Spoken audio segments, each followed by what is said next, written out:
So we are starting the audit actually. Phase 3 is audit, and then phase 4 is filing of annual returns and compliance. ITR जाना चाहिए, GST का 9 बनना चाहिए, 9C बनना चाहिए, हम उसके बारे में थोड़ी डिटेलिंग बात करेंगे. समझ में आ रहा है? That is phase 4. ओके, नमस्कारम. So we have started EPAC series audit, and phase 1 में हमने बात किया कि आपको बहुत सारे रिकॉर्ड कीपिंग सीखने पड़ेंगे, बुक कीपिंग सीखना पड़ेगा. Phase 2 you need to have very deep understanding of accounting. Today we are starting with phase 3.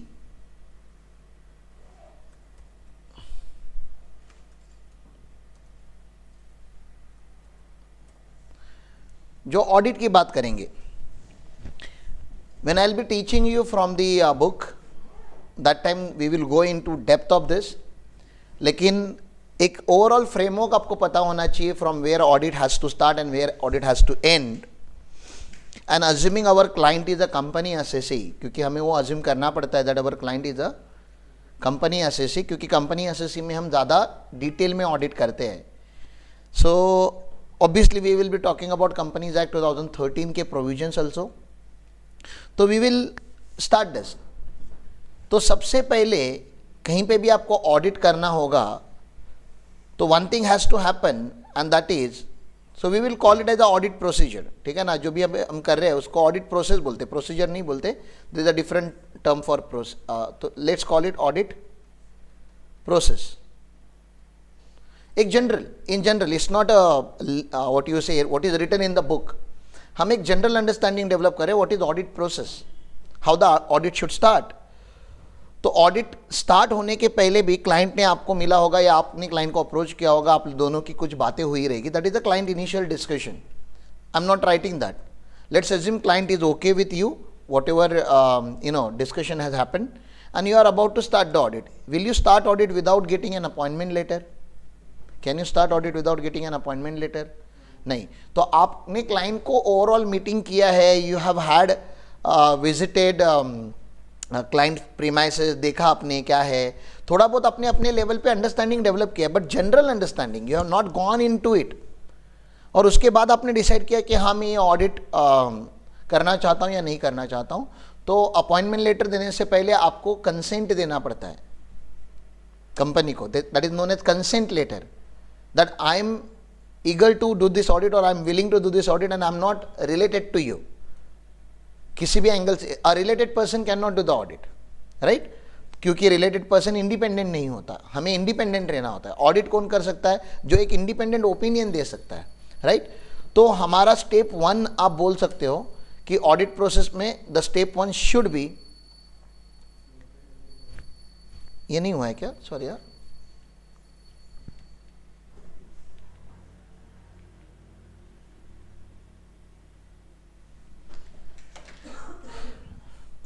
okay. So the step 1 should be appointment of auditor.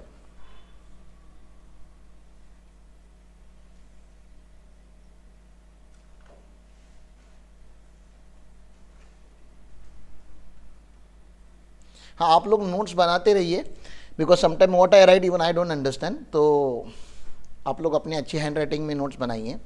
Appointment of auditor. ना when I से appointment of auditor, मैं यहाँ पे इसको open करना चाहता हूँ. Appointment of auditor के लिए सबसे पहले you should know the qualification of auditor. क्या आपको पता होना चाहिए? क्वालिफिकेशन ऑफ ऑडिटर, कि भैया ऑडिटर बन कौन सकता है. क्वालिफिकेशन इंपॉर्टेंट नहीं है. क्वालिफिकेशन तो बहुत सिंपल है. मुझे बताओ कंपनीज एक्ट में हु कैन बिकम ऑडिटर, और इनकम टैक्स एक्ट में who can become auditor? A chartered accountant. तो यू शुड नो कि हम जब स्टैट्यूटरी ऑडिट या टैक्स ऑडिट की बात करें, we are talking about chartered accountant. अगर आप सेक्रेटरियल ऑडिट की बात कर रहे हो then it has to be company secretary. अगर आप कॉस्ट ऑडिट की बात कर रहे हो तो it has to be cost accountant. तो there are different audits and there are different qualifications. मैंने क्या बोला, समझ में आया? हेलो. एंड इंटरनल ऑडिट करने का तो कोई क्वालिफिकेशन है ही नहीं, मतलब टेक्निकली नहीं है, लीगली नहीं है. Obviously a person should B auditor, तो उसमें ऑडिटर की कुछ क्वालिटी होनी चाहिए. He should be knowledgeable person. तो क्वालिफिकेशन आप चेक करोगे, कोई भी नहीं, मैं किसी पर्टिकुलर ऑडिट की बात नहीं कर रहा, मैं एक जनरल ऑडिट्स की बात कर रहा हूँ. It can be any audit, it need not to be statutory audit. Obviously more we will talk about statutory audit, क्योंकि जो ढांचा हर ऑडिट का होता है, बी इट इंटरनल ऑडिट और बी इट कॉस्ट ऑडिट और सेक्रेटरियल ऑडिट, एक ढांचा जो हम यूज करते हैं, एक स्ट्रक्चर जो यूज करते हैं, वो हमेशा स्टैट ऑडिट का यूज करते हैं, स्टैट्यूटरी ऑडिट का यूज करते हैं. तो क्वालिफिकेशन सीए एक्ट, सीए होना चाहिए, CA as per CA act, and then practice में होना चाहिए. Person should be in practice, right. तो that is the general stat audit का क्वालिफिकेशन. बहुत सारे एक्ट ने क्या करके रखा है, डिसक्वालिफिकेशन भी लिख के रखा है. तो क्वालिफिकेशन से ज्यादा इंपॉर्टेंट क्या है, disqualification. When you can not become auditor, ठीक है.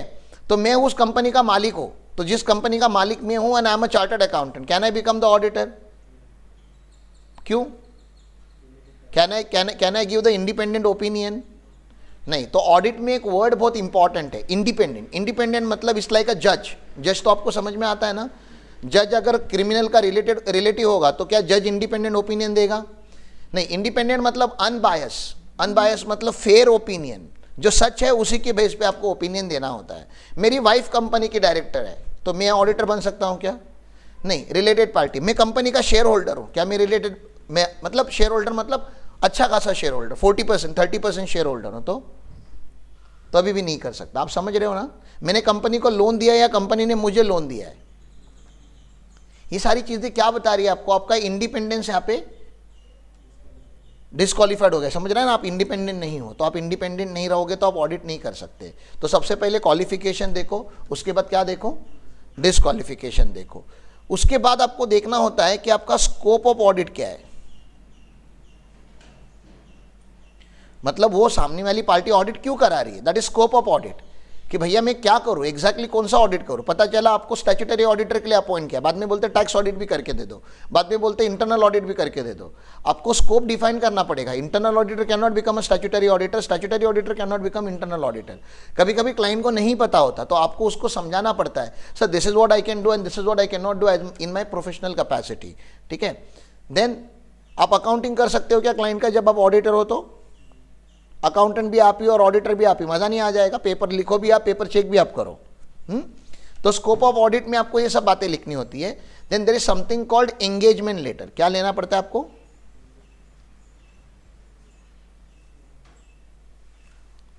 Engagement letter. एंगेजमेंट लेटर को आप अपॉइंटमेंट लेटर भी बोल सकते हो, लेकिन हम यहां पे हमेशा क्या टर्म यूज करेंगे, एंगेजमेंट लेटर. एंगेजमेंट लेटर मतलब आपका पूरा वहां पे मैनेजमेंट की रिस्पॉन्सिबिलिटी क्या होगी, आपकी रिस्पॉन्सिबिलिटी क्या होगी, आपका स्कोप ऑफ ऑडिट क्या है, यहां तक कि आपकी फी भी यहां पे मेंशन हम करके चलते हैं कि हमारी फी क्या होगी, राइट. तो that is known as engagement letter. तो हर चीज का क्लैरिटी कैसा होना चाहिए, इन राइटिंग. हम लोग ने हमेशा बात किया ये चीज का. एंगेजमेंट लेटर मतलब वर्बल नहीं, राइटिंग में होना चाहिए. और ये मैं नहीं बोल रहा हूं, ये लॉ बोल रहा है. प्लीज आप, मैं यहाँ पे आपको जनरल बता रहा हूं, लेकिन this things are mention in the law. तो हम धीरे धीरे जाएंगे वहां पे. तो अपॉइंटमेंट होने के पहले क्या होगा, स्टेप ऑन, कोई भी ऑडिट चालू करने से पहले आपका क्या होना चाहिए दोस्तों, अपॉइंटमेंट होना चाहिए. लेकिन अपॉइंटमेंट के भी पहले क्या होगा, अपॉइंटमेंट के पहले क्लाइंट आपको अप्रोच करेगा, या आप किसी से रेफरेंस के थ्रू आपको क्लाइंट मिलेगा, मिलते काम उठा लोगे क्या. पता चला आगे जाके वो क्रिमिनल है, पॉलिटिशियन है, कोई बहुत बड़ा स्कैम किया है. अरे भैया आप पहला उसका बैकग्राउंड चेक तो करो, थोड़ी तो बातें करो. तो हम बैकग्राउंड चेक कैसे कैसे करते हैं, हम लास्ट ईयर की फाइनेंशियल स्टेटमेंट मंगाते हैं, लास्ट ईयर का ऑडिट रिपोर्ट मंगाते हैं, उसकी कोई वेबसाइट है तो चेक करते हैं, गूगल पे उसको सर्च करते हैं, वो टाइम पे जीएसटी भरता है कि नहीं, टाइम पे इनकम टैक्स भरता है कि नहीं, कोई रेफरेंस अगर होगा जिस सिटी से आप बिलोंग करते हो, अगर कोई उनको पर्सनली जानता है तो आप पूछते हो कि वो इंसान कैसा है क्या है. तो you need to do this. ये आपने अपना खुद का इन्वेस्टिगेशन कर लिया पहले ही, फिर आपकी उसके साथ ऑफिशियल एक मीटिंग होगी, क्लाइंट के साथ आप मिलोगे, क्लाइंट से बात करोगे, हाँ जी सर बताइए आपके लिए क्या किया जाए, वो बताएगा, आप अपना बैकग्राउंड बताओगे, वो अपना बैकग्राउंड बताएंगे, वो अपनी स्टोरी बताएंगे, आप अपनी स्टोरी बताओगे. आप जाके देखोगे कंपनी कैसे चलती है, अकाउंटिंग सिस्टम कैसा है. ये जनरल आपने करके रखा हुआ है, 1-2 मीटिंग्स हो चुकी, शायद 3 मीटिंग हो चुके हैं आपके इसके पहले. And now client is also comfortable, you are also comfortable, and then you have to give the consent. They will give the offer letter या अपॉइंटमेंट लेटर. एंड देन आप जब भी ये सब चेक करोगे, उसमें पहले आप देखोगे whether you are qualified to do this. Most importantly you should not be disqualified to do the audit. And then scope of audit has to be very precise and then जो scope आपने define किया उसको आपको कहाँ पे लिखना पड़ेगा, engagement letter में। तो जो भी बातें आपकी वर्बली अभी तक हुई थी उसको आपको कहाँ पे लिखना है, एंगेजमेंट लेटर में। अब आपका एंगेजमेंट लेटर आ गया आपके हाथ में, you are officially having engagement letter. समझ में आ रहा है? अब एंगेजमेंट लेटर आने के बाद क्या करने का, अब जो हमारी टीम होती है उसको प्ले में लाना पड़ता है। तो अपॉइंटमेंट होने के बाद हमें उनके बिजनेस को इवैल्यूएट करना पड़ता है। किसके बिजनेस को इवैल्यूएट करना पड़ता है? क्लाइंट के बिजनेस को इवैल्यूएट करना पड़ता है। तो क्लाइंट के बिजनेस को इवैल्यूएट करने के 3 स्टेप्स होते हैं।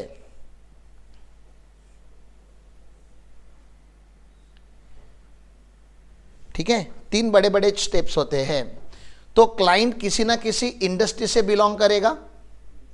हेलो, क्लाइंट और इंडस्ट्री में फर्क समझ में आता है आपको?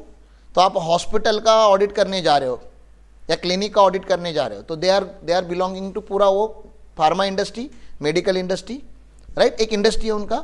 आप सीमेंट वालों को ऑडिट कर रहे हो तो they are belonging to cement industry, steel तो स्टील इंडस्ट्री, बड़ी बड़ी इंडस्ट्रीज है। स्टील ट्रेडर है तो कहाँ से बिलोंग करता है? स्टील इंडस्ट्री से। कोई फूड प्रोसेसिंग प्लांट है तो वो फूड इंडस्ट्री से बिलोंग करता है, एग्रो प्रोडक्ट से बिलोंग करता है। हाँ, किसी क्लासेस का एकेडमी का आप ऑडिट करने जा रहे हो तो एजुकेशन इंडस्ट्री से बिलोंग करते हैं। कोई अगर टेक कंपनी होगी तो टेक्नोलॉजी इंडस्ट्री से बिलोंग करते हैं। तो एक इंडस्ट्री होती है, हर इंडस्ट्री के अपने कुछ चैलेंजेस होते हैं। आपको नहीं लग रहा थोड़ा चैट जीपीटी यूज़ करके जो भी क्लाइंट का आप ऑडिट करने जा रहे हो, आप एक चैट जीपीटी पे एक क्वेश्चन डाल सकते हो आज के तारीख में, what are the challenges face by this particular industry. ChatGPT देगा ना, and what are the solutions. उससे क्या होगा, आपका थोड़ा रीडिंग बढ़ेगा ना कि उस इंडस्ट्री की। तो आप जब क्लाइंट के साथ बैठोगे तो you will use certain terms that client and you should understand. नहीं तो क्लाइंट पेशेंट बोल रहा है तो स्टूडेंट बोल रहा है, ये ऐसा मिसमैच नहीं होना चाहिए ना। क्लाइंट को आप सेल्स पूछ रहे हो और क्लाइंट सर्विस में है, सर्विस क्लाइंट का सेल्स नहीं होता, रेवेन्यू होता है, रेवेन्यू फ्रॉम ऑपरेशंस होता है। तो टर्मिनोलॉजी चेंज हो जाती है। तो आपको पता चलना चाहिए कि कहां पे क्या बोलना है, and that happens over the period of time. तो आपको क्लाइंट का नॉलेज ऑफ बिजनेस होना चाहिए। यहां पे क्या होना चाहिए?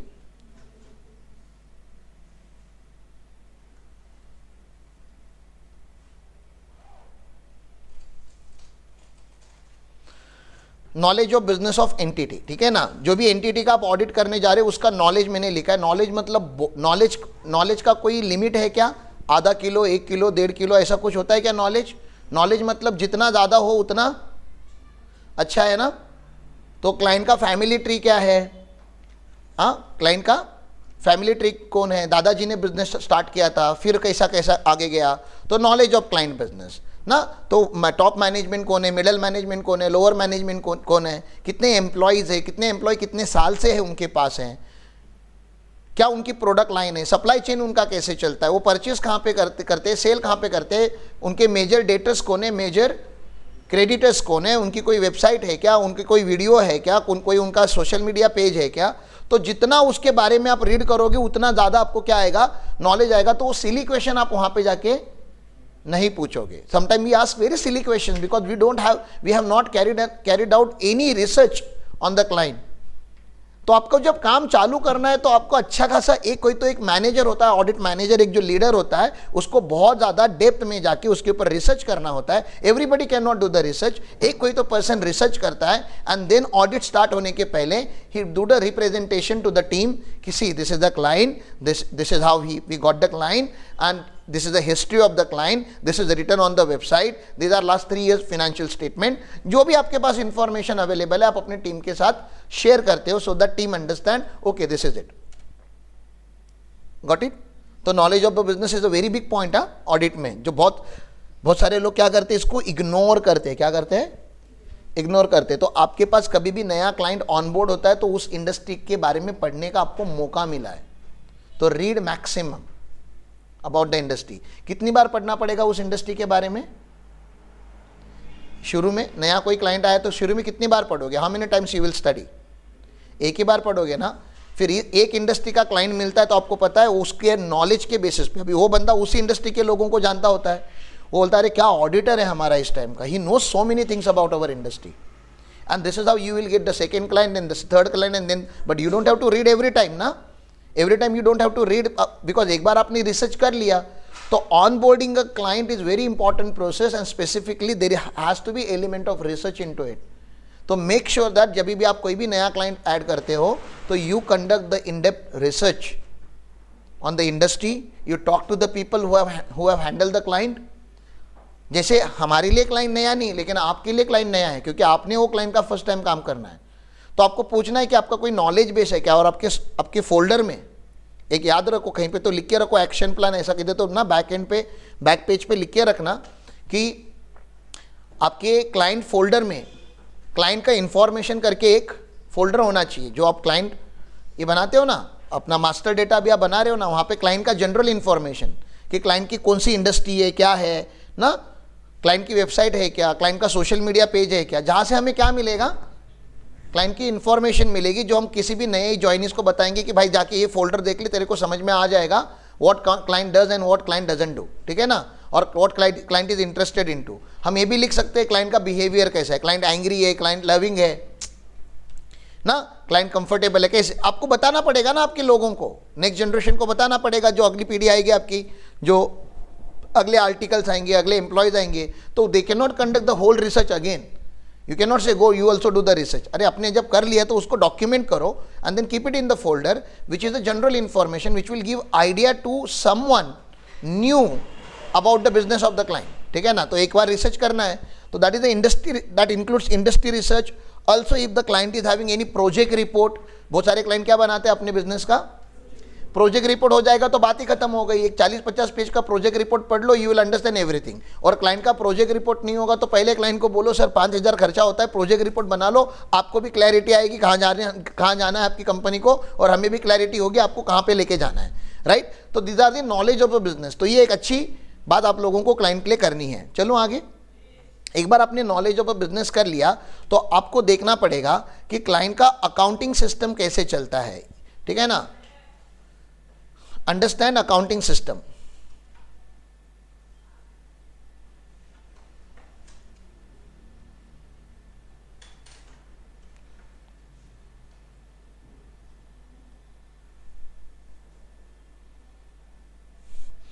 Understand accounting system. Understand accounting system मतलब क्या कि क्लाइंट अकाउंटिंग कैसे करता है. जरूरी नहीं कि हर क्लाइंट टैली यूज करे, that is a software. I am not talking only about software.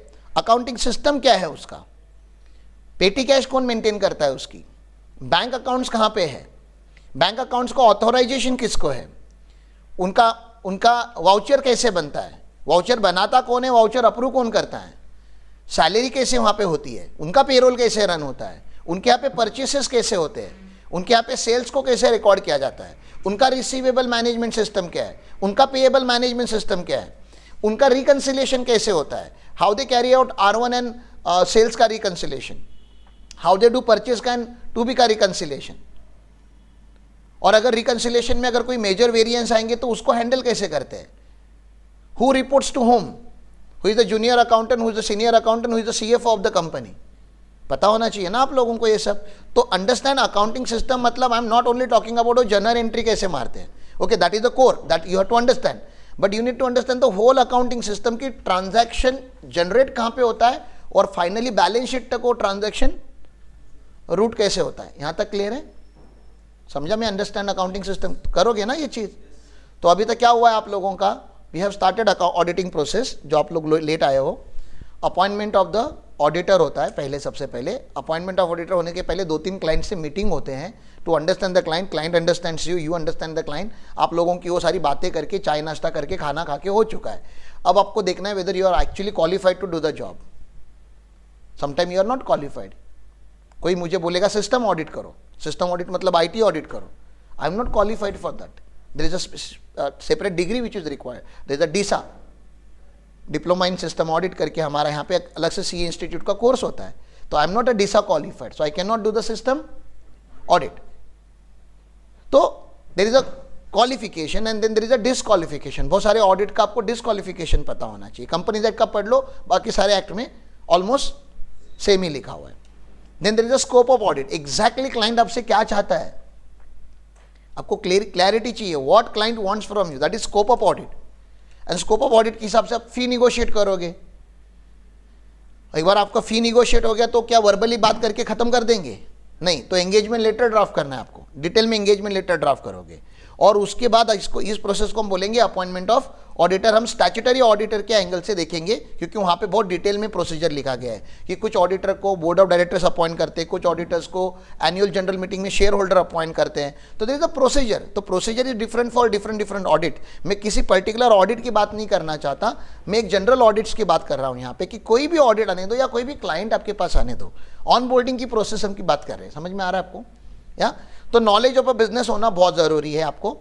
Appointment हो गई तो अभी इन डेप्थ नॉलेज ले लो, एक फोल्डर बनाओ और क्लाइंट के बारे में जो जो इन्फॉर्मेशन आप कलेक्ट कर सकते हो वो सारी इन्फॉर्मेशन कलेक्ट करके उस एक जनरल इन्फॉर्मेशन फोल्डर में डाल दो। आई am not talking about KYC of the client, I am not talking about the legal document of the client, I am talking about general information about the client. एक page तो लिखो, एक word file open करो and write down what ever you can understand about the client. Okay, it should be there, so that is knowledge of a business. Then understand accounting process, total accounting process, कि sir आपके यहाँ पे purchase sale कैसे होता है पूरा देखो ना। असेट परचेज करना होता है तो कौन डिसीजन लेता है, असेट सेल करना होता है तो कौन डिसीजन लेता है, डिसीजन लेते हो तो उसको डॉक्यूमेंट कैसे किया जाता है, वो डॉक्यूमेंट्स कहाँ पे रखे जाते हैं, रिकॉर्ड्स कहाँ पे है सर आपके, रिकॉर्ड्स आपके फिजिकल होते हैं कि रिकॉर्ड्स आपके वर्चुअल होते हैं।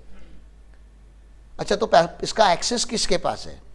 अगर आपका कोई सर्वर है तो सर्वर का एक्सेस किसके पास है? आपका डेटा मैनेजमेंट कैसे होता है? सर डेटा कभी लॉस्ट हुआ तो क्या करोगे, बैकअप सिस्टम क्या है आपका? तो आपको ये सारी चीज़ें उसको क्लाइंट के बारे में पूछनी और डॉक्यूमेंट करनी है, खाली बात करके छोड़ना नहीं है, हर चीज़ को डॉक्यूमेंट करना है। That is understanding the accounting process. Then there is something called evaluation of IC, इसको हम लोग आईसी बोलते हैं, which is known as internal control.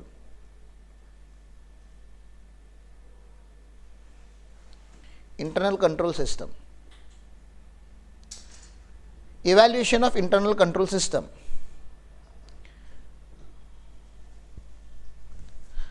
अब थोड़ा डेविएट होता हूं मैं पॉइंट से, डेविएट होना मतलब थोड़ा यहां से कहीं और चले जाता हूं। अगर आपको वो नहीं समझेगा तो ये नहीं समझेगा ये क्या है।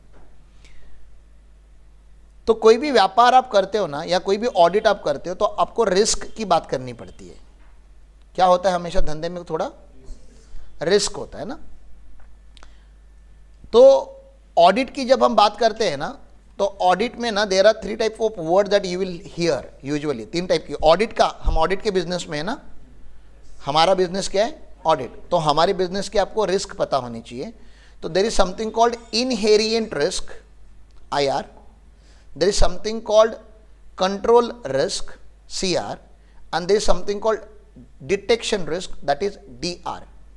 तो IR, CR and DR, inherent risk, control risk and detection risk. अगर आप लोगों को ये रिस्क समझ में आया तो आपको ऑडिट ऑटोमेटिकली समझ में आ जाएगा। अगर आपको रिस्क ही नहीं समझा, जिसको हम कम करने का ट्राई कर रहे हैं, तो आपको ऑडिट कैसे समझेगा? तो रिस्क क्या है, मैं सादी भाषा में बोल रहा हूँ, आप लोगों को कुछ भी नहीं समझेगा, आप मुझे पूछोगे can we have that much understanding, क्योंकि मैं आपको पैरा टू पैरा नहीं पढ़ाना चाहता। वो जब बुक में जाएंगे तो हम करेंगे। मैं अभी आपसे जनरल टॉक कर रहा हूँ, जनरल डिस्कशन कर रहे हैं हम। Don't take it very seriously, and that's the reason you please ask any nonsense question that comes to your mind. सबसे पहला तो नॉनसेंस क्वेश्चन ये आना चाहिए, सर ऑडिट झक मराने के लिए कर क्यों रहे? क्योंकि धंधे में रिस्क होती है ना। It's like you are asking me, sir गाड़ी चला रहे तो सीट बेल्ट क्यों पहन रहे हैं? कितना अड़चन लगता है ऐसा। फ्रीडम अच्छा लगेगा ना सर। या बाइक चलाते तो हेलमेट क्यों पहनना चाहिए? क्यों पहनना चाहिए हेलमेट? नहीं तो सेफ्टी क्यों होनी चाहिए? रिस्क है ना। क्या रिस्क है? बाइक चलाओगे तो एक्सीडेंट होने के रिस्क है। हेलमेट क्या पक्का गारंटी है बचा ही लेगा? नहीं, लेकिन थोड़ा तो करेगा, थोड़ा तो चांस है। एक्सीडेंट होगा तो सीट बेल्ट जान बचाएगा, इसकी गारंटी है? नहीं, लेकिन थोड़ा तो प्रोटेक्ट करेगा। तो वो एक सेफ्टी मैकेनिज्म लाया गया। तो गाड़ी चलाने के टाइम पे इनहेरिएंट रिस्क क्या है?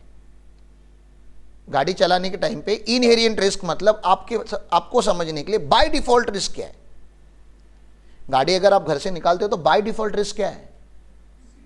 एक्सीडेंट हो सकता है आप अमर नहीं हो, आज आपका डेड एंड, ठीक है ना, आज आपका फाइनल डेस्टिनेशन है, आज आपके ऊपर से ट्रक जाने वाला है, आपका एकदम खिमा होने वाला है। That is the inherent risk. अब इसको कैसे बचाया जाए? सर एक तो बाइक का प्रॉपर मेंटेनेंस होना चाहिए, मतलब ब्रेक लगने के टाइम पे ब्रेक लगना चाहिए, बाइक गाड़ी जैसा भी आप समझते हो। तो गाड़ी के अपने खुद के अपने कुछ मतलब कुछ फंक्शंस है, मतलब हॉर्न बजने के टाइम पे हॉर्न बजना चाहिए, साइड लाइट ये वो, तो आपको हर एक चीज़ आपके रिस्क को कम करने के लिए बनाया गया है। साइड लाइट की क्या ज़रूरत है? ताकि आप सिग्नल दो तो एक्सीडेंट ना हो या कम हो, ठीक है ना। वो अलग बात है, कुछ लोग लेफ्ट का सिग्नल देके राइट मारते हैं, हाँ हाँ, अभी वो बोलने की ज़रूरत नहीं थी इतना ओपनली, ठीक है ना। But then the safety mechanism is created. ये जो बाइक डिजाइन करता होगा या कार डिजाइन करता होगा, वो हमेशा क्या सोचता होगा कि ये गाड़ी का एक्सीडेंट हो सकता है, इसको कैसे बचाया जा सकता है। तो फिर एयर आया, फिर ब्रेक सिस्टम आया, फिर एबीएस आया ना, ऑटो ब्रेकिंग सिस्टम आया, जो ब्रेक कंटिन्यूस लगता है तो गाड़ी स्किड हो जाती है। वो ब्रेक क्या करता है, मिनी सेकेंड्स में टायर को ब्रेक करता है। आप तो ब्रेक ऐसे मारते हो, लेकिन टायर को अगर वैसा ब्रेक मारोगे तो उस स्पीड में उल्टा होके गिर जाओगे ना। तो एयर ब्रेकिंग सिस्टम क्या करता है, ब्रेक को ऐसे मारता है, मतलब वो आपने दबा दिया ब्रेक, लेकिन वो अपनी स्पीड से ही ब्रेक को मारेगा। सीट बेल्ट आ गया, एयर बैग आ गए। पहले खाली सामने एयर बैग आता था, फिर पता चला लोग यहां से भी ठोक रहे हैं। सारे लोग साइड से नहीं, सामने से नहीं ठोक रहे ना, कुछ लोग तो साइड से भी ठोक रहे हैं। आप तो रास्ते पे पार्किंग करके रखे थे, आ गया लॉरी तो साइड से ठुक गए। तो हर जगह से फिर उन्होंने क्या किया, एयर बैग लगाना चालू किया। And then they have put lot of things, so that is the inherent risk when you come on the road. शादी करने की इनहेरिएंट रिस्क क्या है?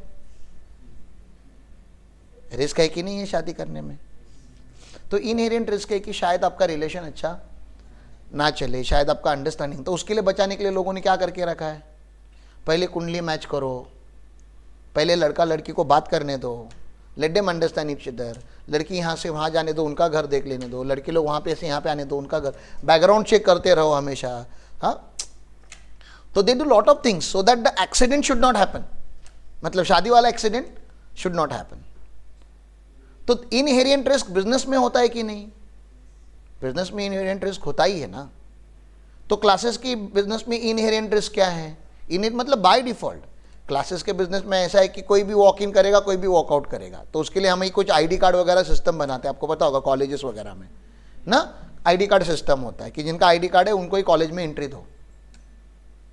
फिर बच्चे फ़ी नहीं भरते, बड़ा इनहेरिएंट रिस्क है कि बच्चे एजुकेशन तो ले लेते लेकिन फ़ी नहीं भरते। तो उनका वो दाखला वगैरह क्या क्या बोलते हो तुम लोग ना, एलसी लिविंग सर्टिफिकेट वगैरह इशू नहीं किया जाता जब तक आप पूरा फ़ी कंप्लीट नहीं करते, आपको एग्ज़ाम में बैठने नहीं देते। तो there are lot of control system. Bank में क्या है, आपने बैंक में देखा है, बैंक में कभी गए हो? बैंक में इनहेरिएंट रिस्क क्या है? बैंक में पैसे होते हैं, तो बैंक में सबसे बड़ा रिस्क है पैसे की चोरी होना। उसके लिए क्या क्या करते हो लोग? एक तो लॉकर, पैसा हमेशा लॉकर, बड़े लॉकर में रखते हैं, ऐसा नॉर्मल ड्रॉवर में नहीं रखते। फिर सिक्योरिटी गार्ड रखते हैं हमेशा, गनमैन। हो भी आपने अपने घर के बाहर गनमैन रखा है क्या? क्यों? इनहेरिएंट रिस्क ही नहीं है ना। अरे चोर आएगा तो कुछ रख के जाएगा। हाँ खा लेना भाई कुछ। हाँ हाँ, नहीं तो आप ऑफर लेटर देके जाएगा, एक काम कर तो मेरे को ज्वाइन कर। तो जहां पे रिस्क नहीं है वहां पे कंट्रोल सिस्टम लगाने की कोई जरूरत। लेकिन बैंक में रिस्क ज़्यादा है, तो सीसीटीवी कैमरा होता है, अलार्म्स होते हैं, वो जो लॉकर भी ओपन होता है वो एक चाबी से ओपन नहीं होता, 2 की से ओपन होता है।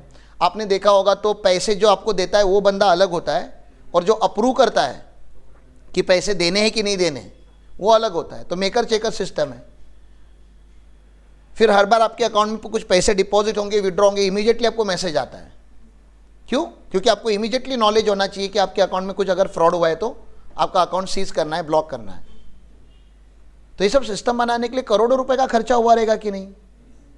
Hello, yes. तो इनहेरिएंट रिस्क को कम करना पड़ता है हमें। तो हम ये सब क्यों कर रहे हैं? Appointment of auditor, qualification of auditor, understand the business, understand the accounting process, evaluation of internal control system, ये सब क्यों कर रहे हैं? हम उसके बिजनेस को जितना ज़्यादा समझेंगे उतना ज़्यादा हमें ये पता चलेगा कि इसके बिजनेस में रिस्क क्या क्या है। अरे भाई, उसके बिजनेस की रिस्क समझोगे तो आपको पता चलेगा कि आपको उसको भी कैसे बचाना है और अपने आप को भी कैसे बचाना है। आप ऑडिटर हो और वो क्लाइंट है, कल मरोगे तो 7 मरोगे 7 जियोगे, ऐसा रहता है। क्लाइंट अगर अरेस्ट हो गया तो आपको नहीं लग रहा उसके बाद इन्वेस्टिगेशन किसके घर तक आएगा? ऑडिटर, क्योंकि आपने तो बोला था क्लाइंट तो अच्छा है। समझ में आ रहा है आपको? तो इनहेरिएंट रिस्क को कंट्रोल करने के लिए हम आईसी डेवलप करते हैं। क्या डेवलप करते हैं? आईसी। आईसी मतलब internal control system. Internal control develop किया जाता है।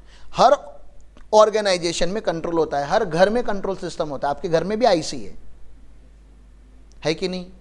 आपके घर में बाहर दरवाजा एक ही है कि 2 दरवाजे हैं? 2 दरवाजे होते हैं ना, एक नॉर्मल दरवाजा होता है, एक लोखंड का दरवाजा होता है। लोखंड का दरवाजा क्यों लगाया जाता है? सेफ्टी के लिए। कि आप नॉर्मल दरवाजा ओपन करो, लोखंड के दरवाजे से देखो कि सामने कौन है, whether we wanted to welcome that person और नॉट, and then open the second door. या किसी घरों में, मुंबई में, यहाँ पे तो नहीं होता, स्लैश होता है कि दरवाज़ा इतना ही खुलता है, ऐसे देखने का पहले कौन है, एंड देन, या होटल वगैरह रूम में ये रहता है, ग्लास होता है, ठीक है ना, मैग्नीफाइंग ग्लास होता है। आप वहाँ पे ऐसे जाके देखते हो कौन आया, ओके ठीक। ये क्या है? अरे सेफ्टी कंट्रोल है, क्योंकि इनहेरेंट रिस्क क्या है घर में कि कोई भी अनवांटेड पर्सन घर में आ सकता है। कुछ लोगों ने तो सीसीटीवी कैमराज लगा के रखे हैं। किसी बड़ी बिल्डिंग में सिक्योरिटी गार्ड होता है, जब तक वो अप्रूव नहीं करते तब तक वो उसको बंदे को ऊपर भेजते ही नहीं है। आपके घर में आप लोगों के लिए भी कंट्रोल सिस्टम होता है, मम्मी का भी कंट्रोल सिस्टम होता है, पापा का ही कंट्रोल सिस्टम होता है। मम्मी अलग तरीके से, मम्मी बोल के कंट्रोल करती है, पापा मार के कंट्रोल करते हैं। ये सिस्टम है, ये डिजाइन किया गया है। इसे टाइम पे उठना है, इसे टाइम पे खाना खाना है, इसे, तो ये सब कुछ सिस्टम है। क्योंकि अगर हमने सिस्टम नहीं बनाया तो चीजें नहीं चलेंगी। It will be chaotic life, disturb life. तो किसी भी ऑर्गेनाइजेशन में सिस्टम होना चाहिए ताकि रिस्क कम हो। कौन सी रिस्क कम हो? आज आपको रिस्क का नाम बता रहा हूं मैं। सिस्टम के ऊपर तो हमने हर बार बात की है, आज मैं आपको रिस्क का नाम बता रहा हूं। कौन सी रिस्क कम हो? इनहेरिएंट रिस्क कम हो। इनहेरिएंट रिस्क कम करने के लिए क्या बनाता है क्लाइंट? कुछ ना कुछ सिस्टम डेवलप करता है। उसका नाम क्या होता है? Internal control system. मेरा आप लोगों को सवाल क्या है? अगला सवाल बहुत डीप सवाल है। क्या घर में या ऑफिस में कंट्रोल होने से सब चीज़ें कंट्रोल हो जाएंगी? सब कुछ सिस्टमैटिक हो जाएगा? आपके पीसी में एंटीवायरस है करके क्या वायरस आएगा ही नहीं? फिर भी आएगा ना। लेकिन क्या बैंक में सिस्टम, बैंक में सिक्योरिटी गार्ड लगाया हुआ है, कैमरा लगा हुआ है, लेकिन सबसे ज़्यादा चोरी कहाँ पे होती है? क्योंकि बैंक में आजकल चोर आके ऐसा लॉकर में से पैसा उठा के नहीं लेके जाता, वो बैलेंस शीट लेके जाता है जो झूठी होती है, हाँ, फैब्रिकेटेड होती है, सजाई हुई रहती है। बैंक को बैलेंस शीट देख के बहुत मज़ा आता है, अरे क्या बैलेंस शीट आई है, क्या क्लाइंट आया है। बैंक उसको 100 करोड़ का लोन दे देता है और फिर क्लाइंट देश छोड़ के गायब हो जाता है। मैंने तो 100 करोड़ छोटा नंबर लिया, विजय माल्या अंकल ने 10,000 करोड़ लिए, तो विजय माल्या अंकल चोरी हो गए ना। खाली उन्होंने ऐसा बैंक को तोड़ के नहीं पैसा, अल्टीमेटली बैंक से पैसा गया कि नहीं गया। तो इसमें आपको नहीं लग रहा ऑडिटर का भी कुछ रोल था कि वो फाइनेंशियल स्टेटमेंट जिसके भरोसे वो जो लोन मिला है उस फैब्रिकेटेड है, मैनिपुलेटेड है। तो सिस्टम होने के बावजूद भी कुछ ना कुछ चोरियां या कुछ ना कुछ गड़बड़, जो रिस्क, जिस चीज़ को आप रिस्क बोलते हो वो रिस्क हो सकती है सिस्टम होने के बाद भी, ठीक है ना। तो उसको कंट्रोल रिस्क बोला जाता है। कौन से रिस्क बोला जाता है? कि कंट्रोल होगा ही नहीं तो टोटल रिस्क। टोटल रिस्क इतना ज़्यादा होता है, इतना ज़्यादा कंट्रोल रिस्क मतलब इनहेरिएंट रिस्क है। ये कम करने के लिए हमने ये कंट्रोल लगाया, तो इसके बाद रिस्क कम होगी, लेकिन इतनी तो होगी।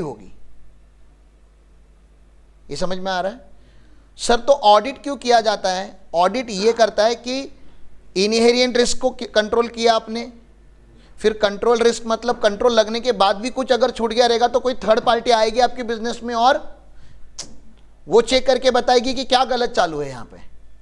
हमें हमारी गलतियां नहीं दिखती ना, लेकिन कोई बाहर वाली पार्टी आके हमको बता के जा सकती है कि आपके ऑफिस में ये गलत हो रहा है या आपके ऑर्गेनाइजेशन में ये गलत हो रहा है।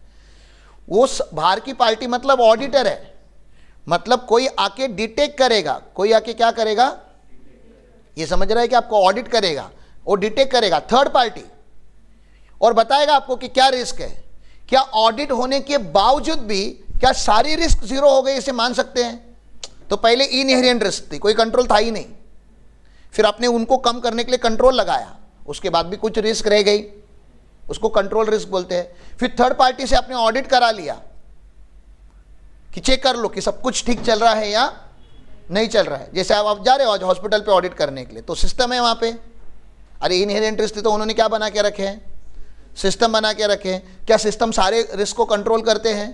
नहीं। फिर उन्होंने हमको बोला, पैसे दिए कि जाओ आप क्या कर लो भाई, ऑडिट कर लो। क्या आप ऑडिट करने के बाद मुझे गारंटी दे सकते हो कि सब कुछ ठीक है सर? अभी नहीं, तो उसको डिटेक्शन रिस्क बोलते हैं। मतलब ऑडिट होने के बाद भी सब कुछ कंट्रोल नहीं होगा, लेकिन कम से कम सर्कल तो कम होते जा रहा है ना। विदाउट सिस्टम इतनी रिस्क, विथ सिस्टम इतनी रिस्क, विदाउट ऑडिट इतनी रिस्क, विथ ऑडिट इतने रिस्क। तो रिस्क कम होते। हेलमेट पहनने से जान नहीं बचेगी, मरने के चांसेस कम हो जाते हैं। ओके। हर बिल्डिंग में फायर सेफ्टी रखा जाता है। आग लगने के बाद पता नहीं उतना छोटा सा बंकर वो आग रोक पाएगा कि नहीं, लेकिन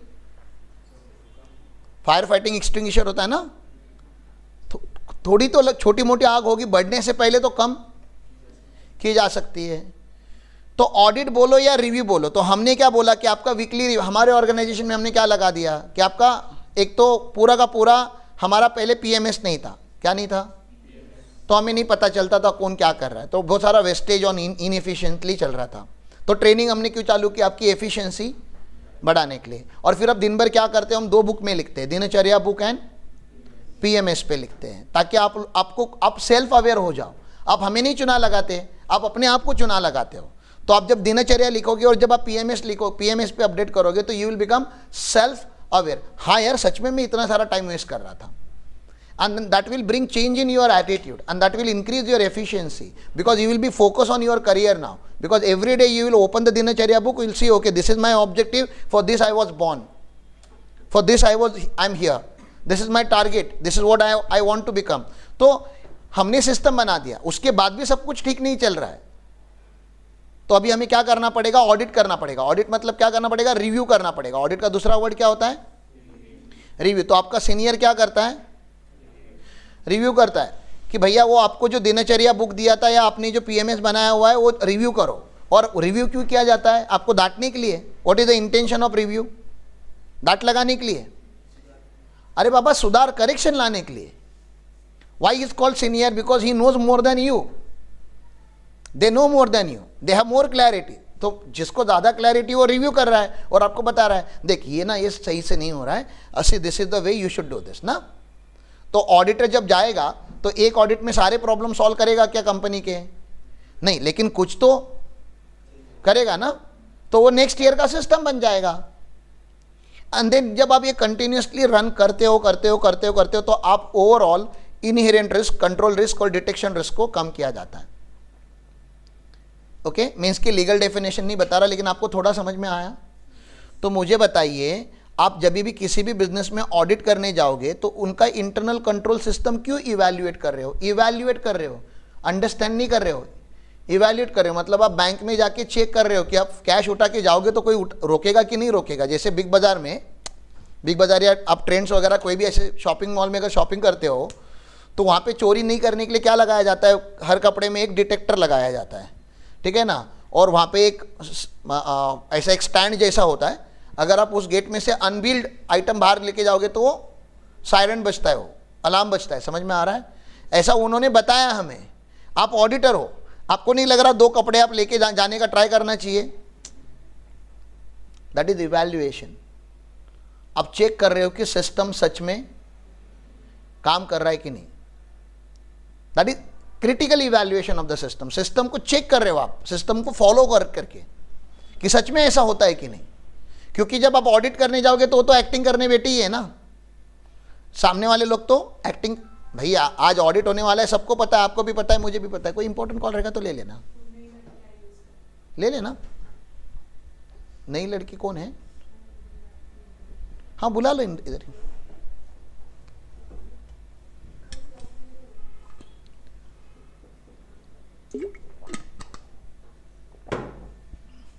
ये 3 स्टेप्स पता चल गए आपको. Knowledge of a business, understand accounting system, evaluation of. तो आप जब किसी भी क्लाइंट का कंट्रोल चेक करते हो तो आपकी 2 फीलिंग होते हैं. जैसे डीमार्ट में कभी गए हो, डीमार्ट या बिग बाजार या ट्रेंड, एक वो है, या एक लोकल दुकान में, लोकल कपड़े की दुकान में या लोकल किराना माल की दुकान में आप गए हो, बोलो ना. तो कहाँ पे आपको ज़्यादा सिस्टम कहाँ पे दिखा हो, सिस्टम कहाँ पे नहीं है? डीमार्ट या कोई भी ट्रेंड्स या ऐसा कोई भी आप शॉप देखो ना जहाँ पे बड़ा शॉप है, समझ में आ रहा है, तो वहाँ पे क्या होता है? सिस्टम होता है. और नॉर्मल किराना स्टोर पे या नॉर्मल शॉप में क्या नहीं होता? सिस्टम. तो बड़ा कौन होता है? बिजनेस बड़ा कब होता है? विद सिस्टम या विदाउट सिस्टम? With system. अब आप मुझे बताइए, आपको रिस्क एज अ ऑडिटर ज्यादा कहां फील होगी और कम कहां फील होगी? एक किराना माल का दुकान है या एक लोकल आपका ट्रेडिंग शॉप है, साड़ी बीड़ी का दुकान है, जिसमें कोई सिस्टम नहीं है. कोई सिस्टम नहीं, समझ में आ रहा है ना. कोई भी जाके दुकान पे खड़ा है, कोई भी कुछ भी मांग रहा है, ठीक है ना. वो एक ही अंकल पूड़ी भी बांध रहे हैं या साड़ी दिखा रहे हैं या 2-3 स्टाफ रखे हुए हैं. आप 2-3 साड़ी बैग में डाल के लेके भी जाओगे तो कुछ मतलब there is no strong system. आप कुछ भी डब्बा बिब्बा उठा के लेके जा सकते हो. Anybody can do that. तो रिस्क ज़्यादा होती है ना वहाँ पे. तो जहाँ पे सिस्टम नहीं है वहाँ पे रिस्क ज़्यादा होती है. प्राइसिंग का भी वो अपने मन से प्राइसिंग बोलते हैं, क्योंकि प्राइसिंग का कोई फिक्स सिस्टम नहीं है. उनका होता है, उनके माइंड में रहता है सब कुछ. लेकिन माइंड के ऊपर कब से भरोसा करने लगे आप लोग? आप पूछ रहे हो कि आपको कैसे पता चलता है ये चावल 40 रुपए का, ये 50 रुपए का, इधर लिखा तो वो बता रहा है मेरे को पता है ना, हम इतने साल से करते आए हैं. आपको पता है, लेकिन हमको कैसे पता चलेगा कि अभी अपनी 40 का बेचा कि 50 का बेचा? मैं चेक कैसे करूंगा? Whereas if you go to DMart or any organized system, everything has price tag, everything has some system. तो आपको क्या लग रहा है, ज्यादा रिस्क कहां पे है और कम रिस्क कहां पे है? With system, without system? ऐसा आपको लग रहा है, लेकिन वो जरूरी नहीं है. जहां पे सिस्टम नहीं है ना, वो उस बंदे का हर जगह पे नजर है. शायद उसका unorganise system is better than the organise system. और यहाँ पे चोरी होगी तो अभी भी 50 रुपया, 100 रुपया, 200 रुपए की चोरी हो सकती है. डीमार्ट में अगर चोरी होगी तो 100 करोड़ 200 करोड़ की होगी, क्योंकि वहां पे जब सिस्टम होता है तो सिस्टम को ओवरराइड किया जाता है. There are people who have the back in control. There are people who will buy something at a wrong rate. जो परचेस मैनेजर है वही चोर है. वो बोल रहा है 30 रुपए की चीज 35 रुपए में खरीदूंगा. बहुत बड़ा वेंडर है जिससे आप 1000 करोड़ का माल लेते हो, उसको आप बता रहे हो कि 30 की कितने में खरीदूंगा, क्योंकि मेरे पास साइनिंग पावर है. हेलो, अब 30 की 35 में खरीदूंगा तो 5 रुपये आपको ज़्यादा मिलेगा. आप 2 रुपये एक्स्ट्रा रख लेना, 3 रुपये मेरे को ट्रांसफर कर देना, ऐसा घुमा के. लेकिन जहां पे आपका बाय डिफॉल्ट फीलिंग क्या था कि सिस्टम है तो चोरी नहीं होगी. मैं बता रहा हूं वहां पे चोरी होती है, लेकिन होगी या नहीं होगी? अच्छा, वहां पे चिंदी चोरी नहीं होगी. अगर होगी तो बहुत बड़ी होगी, और नॉर्मल छोटे दुकान में होगी तो छोटी होगी. तो जब आप इंटरनल कंट्रोल सिस्टम इवैल्यूएट करते हो तो आप अपने आप को ये 3 रिस्क के बारे में हमेशा पूछते रहते हो. Whether this business has inherent risk, whether inherent risk is controlled by control systems, और रिस्क को कम करने के बाद भी ऐसा क्या बच जाएगा जो मैं भी नहीं पकड़ पाऊंगा, मैं ऑडिट करने के बाद भी नहीं पकड़ पाऊंगा. और फिर अगर आपको लगता है कि नहीं ठीक है, मेजॉरिटी चीजें मैं कंट्रोल कर लूंगा, तो मैं इसका ऑडिट ले लेना चाहिए. आपको ऐसा लगता है मैं पूरा ऑडिट करने के बाद भी नहीं पकड़ेगा, मेरे ताकत के बाहर का है ये, तो आपको वो ऑडिट नहीं करना चाहिए, क्योंकि लटकोगे बाद में। आप जब तक डिटेक्शन रिस्क को कम नहीं कर सकते, आपको जब तक वो कॉन्फिडेंस नहीं आता कि यहां पे अगर कुछ फ्रॉड होता होगा तो मैं पकड़ लूंगा, मेन एटलीस्ट जो नॉर्मल लोग पकड़ सकते वो तो मैं पकड़ सकता हूं। पता चला आपको समझ ही नहीं रहा है वो धंधा चालू कैसे है उसका, कल अगर आपको अमेजॉन का ऑडिट मिलेगा, आप कर पाओगे क्या? बहुत आसान है क्या वो अमेजॉन का सिस्टम? कितना कॉम्प्लेक्स सिस्टम होगा, कितने सेल हो रहे हैं, कितने रिफंड हो रहे हैं, कितने गुड्स रिटर्न हो रहे हैं, कितनी रॉन्ग डिलीवरीज हो रही है। तो डोंट अज्यूम कि इतनी बड़ी ऑर्गेनाइजेशन है, इतना सब कुछ सिस्टमैटिक है, फिर एवरीथिंग इज परफेक्ट। ऐसा नहीं है, everything is not perfect. Bank audit कितना कॉम्प्लेक्स ऑडिट होता है, हॉस्पिटल ऑडिट कितना कॉम्प्लेक्स होता है, it's not easy. Service industry is always challenging. Goods industry में तो फिर भी सेल परचेस ट्रैक किया जा सकता है, सर्विस में सर्विस कैसे ट्रैक करूं मैं? दिखता तो नहीं है ना, आया गया, आपने फोन पे किसी को कंसल्टेंसी दे दी, हो गया, हमारा लॉस हो गया। क्यों? वही कंसल्टेंसी आप फोन पे नहीं देते हो, क्लाइंट यहां पे आता, हम उसको बिल करते हैं। तो there are so many risk involve in the audit, ये आपको यहां पे पता चलता है। ये क्लियर है? ये कहां पे पता चलता है? जब आप क्या चेक करते हो, नॉलेज ऑफ अ बिजनेस, कि ओवरऑल ये बिजनेस इंडस्ट्री का नॉलेज आपको होना चाहिए। तो आपको पता है कि इस इंडस्ट्री के रिस्क क्या है, उसकी अकाउंटिंग सिस्टम देखते हो, क्योंकि आप फाइनेंशियल ऑडिट करने गए हो या टैक्स ऑडिट करने गए हो या कॉस्ट ऑडिट करने गए हो, तो everything is related to accounting. तो अकाउंटिंग देखना है। There are audit which are operational audit, quality control audit, ISO audit. ISO सुना है आपने? स्टैंडर्ड्स होते ना, तो वो हम कर नहीं रहे ना, हम प्रोसेस ऑडिट नहीं कर रहे, हम फाइनेंशियल ऑडिट कर रहे हैं, इसलिए हमें फाइनेंशियल डेटा के ऊपर बहुत ज़्यादा रिलाय होना पड़ता है। ये क्लियर है? And then most importantly you have to evaluate the internal control system of the client. Sir अपने कंट्रोल क्या क्या लगा के रखे, और ऐसा कभी पास्ट में हुआ है क्या कि कंट्रोल ब्रीच हुआ है? सर कभी आपके यहाँ पे चोरी हुई है क्या? आपको पूछना पड़ेगा ना क्लाइंट को। There are certain hard question that you need to ask in a polite way. There is a way you can ask a hard question in a polite way. तो आपको ये बातें करनी होती है। और क्लाइंट ये सब ओपन अप कब होता है पता है? जब आप उसके साथ चाय पी रहे हो, खाना खा रहे हो, when you are in a casual, आपका बॉडी लैंग्वेज अभी कैसा हो चुका है? कैजुअल हो चुका है। Then only the opposite person will open up. हाँ सर बताइए आपके यहाँ पे कब चोरी हुई थी, मैं लिख रहा हूँ। Now that guy will give you answer what is the official answer, the standard answer. He will not give you the real answer. Are you getting this point?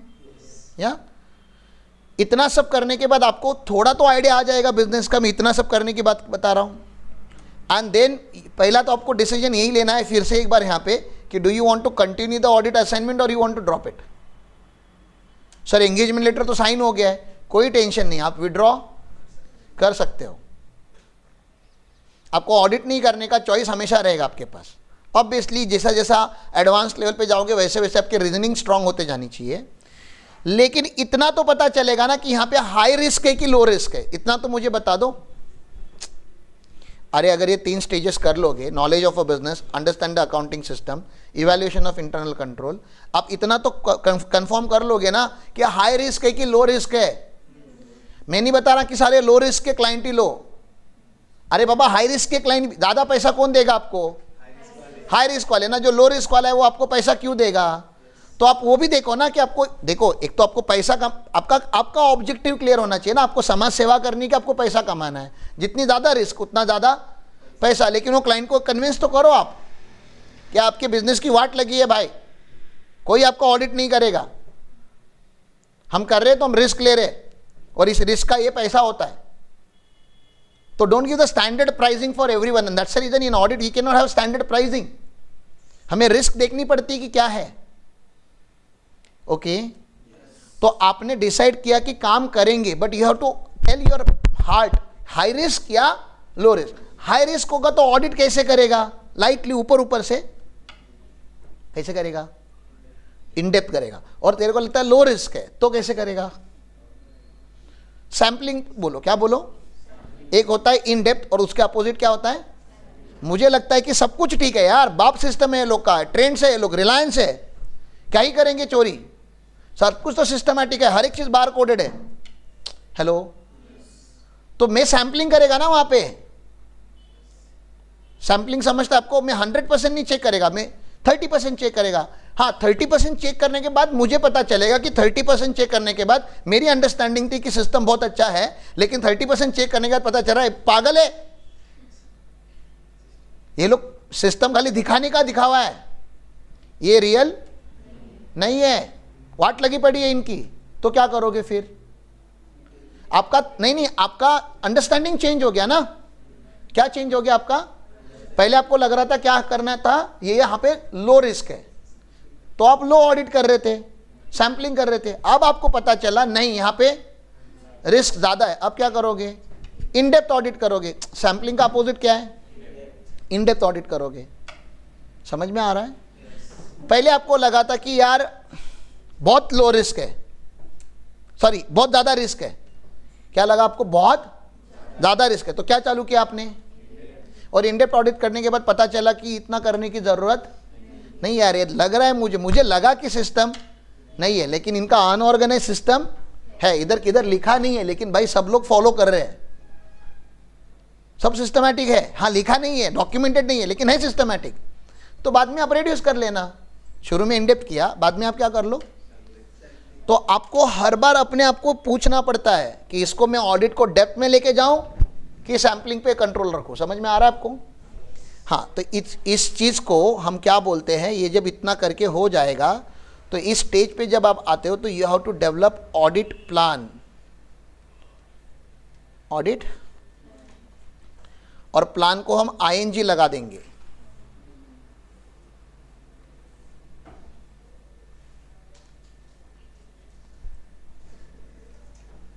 Plan और प्लानिंग में क्या फर्क है? ये प्लान और planning में क्या फर्क होता है? किसी भी चीज को आप आईएनजी लगा देते तो क्या होता है? वो कंटिन्यूअस प्रोसेस होता है। मतलब क्या प्लान रिजिड होना चाहिए? प्लान हो गया, अभी चेंज नहीं होगा। अरे सिचुएशन के हिसाब से आपको प्लान चेंज करना पड़ता है। ऐसे क्या कर रहे हो? सारी सिचुएशन मेरे कंट्रोल में थोड़ी ना क्या है। हाँ, प्लान ही नहीं होगा तो आप बोलोगे जब चेंज ही करना है तो बनाना क्यों है? अरे भैया, चेंज करने के लिए भी तो कुछ बनना तो चाहिए। पहले प्लान बनता ही है बिगड़ने के लिए। अरे सच बता रहा हूं मैं, आपने नहीं क्या क्या प्लानिंग करके रखी है। इस एज में ग्रेजुएशन कंप्लीट होगा, फिर इस एज में जॉब लगेगी, फिर इस एज में शादी होगी, फिर इस एज में बच्चे होंगे, बच्चे बड़े अच्छे पैदा होंगे, और जो सपने हमने नहीं पूरे किए वो हमारे बच्चे पूरे करेंगे, और जो पैदा हुआ है वो फिर आपको दिखता है अच्छा ये प्लान ही खराब हो गया। मुझे लग तो नहीं रहा है कि ये मेरा कुछ ठीक करने वाला है। तो पर्सनल लाइफ हो या प्रोफेशनल लाइफ हो या कोई भी ऑडिट की लाइफ हो, भैया प्लानिंग होना चाहिए। There should be the plan and plan should be flexible.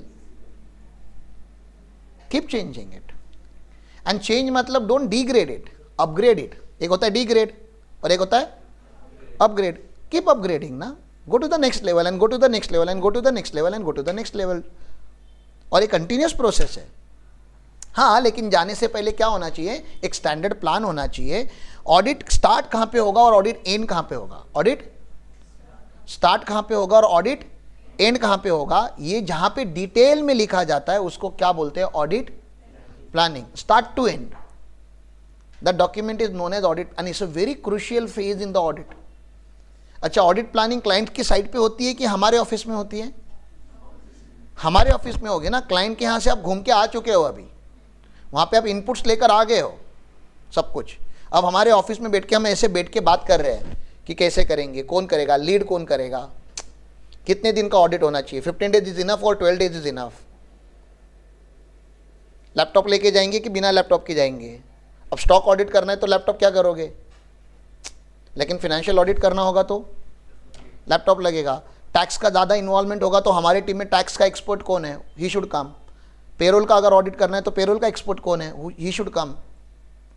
तो यू नीड टू नो कि कौन सी डिवीजन कहाँ पे स्टार्ट करनी है। पूरा balance sheet and PNL check करना है, सब कुछ जाके नहीं चेक कर सकते एक टाइम पे, तो फिक्स असेट को एक बार लेना होता है। बैलेंस शीट में भी डिविजन्स होते हैं ना, फिक्स असेट को एक बार ले लो, करंट असेट को एक बार ले लो, इन्वेंट्री को एक बार ले लो, कैपिटल साइड किसी को दे दो, लोन्स एंड लाइबिलिटी चेक करने के लिए किसी एक को दे दो। पीएनएल बैलेंस शीट, पीएनएल में जाओगे तो सेल्स किसी एक को दे दो, परचेस किसी एक को दे दो, सेल्स बहुत ज़्यादा होगा तो 2 लोगों को दो। सो डिवाइड एंड देन सारे कंपोनेंट ऐसे आके फिक्स होने चाहिए एक दूसरे में। तो ये सबको लिखना ये ऑडिट मतलब everything should be in writing. ये वर्बल को ऑडिट में कोई वैल्यू नहीं है। वर्बल तुम लोग बाप लोग हो। मैं क्यों सिखा रहा हूं यहां पे? जो वर्बली करते हो उसको कहां पे लेकर आओ? राइटिंग में लेकर आओ। Make audit planning, do not start any audit. और पीएन राज भाई तुम लोगों का है ये रिस्पॉन्सिबिलिटी, ये तो बैक एंड टीम है, इनको काम करने से मतलब है। भाई कल जेल होगा तो मेरे को ये पेपर लेके आने पड़ेंगे आपको छुड़ाने के लिए कि हाँ भाई प्लानिंग थी, और तभी प्रिंट नहीं करना है प्लानिंग। कौन से फोल्डर में सेव किया तो पता नहीं है। ऑडिट करने के पहले प्लान होता है, खत्म होने के बाद नहीं। ठीक है, तो ऑडिट प्लान होना चाहिए। यहां तक समझ में आ रहा है? ये दिस इज ओवरऑल आइडिया। एक बोलते हैं ना बर्ड आई व्यू है कि सब कैसे चलेगा धीरे धीरे धीरे। एंड प्लानिंग आईएनजी क्यों लगाया? क्योंकि चेंज होते रहेगा। ऑडिट प्लान में से क्या डेवलप करोगे आप? Audit programme. ऑडिट प्लान में से क्या डेवलप होगा? Audit program. Sir audit program और ऑडिट प्लान में क्या फर्क है? वो भी प्लान ही है, प्लान लंबा होता है, स्टार्ट टू एंड का होता है। आज परचेस ऑडिट करना है, टोटल फाइनेंशियल स्टेटमेंट में आज क्या करना है खाली, तो परचेस ऑडिट का ऑडिट प्रोग्राम बनता है, तो ऑडिट प्लान नहीं होता वो। अच्छा, परचेस ऑडिट का तो फिर एकदम डिटेल में लिखा होगा ना।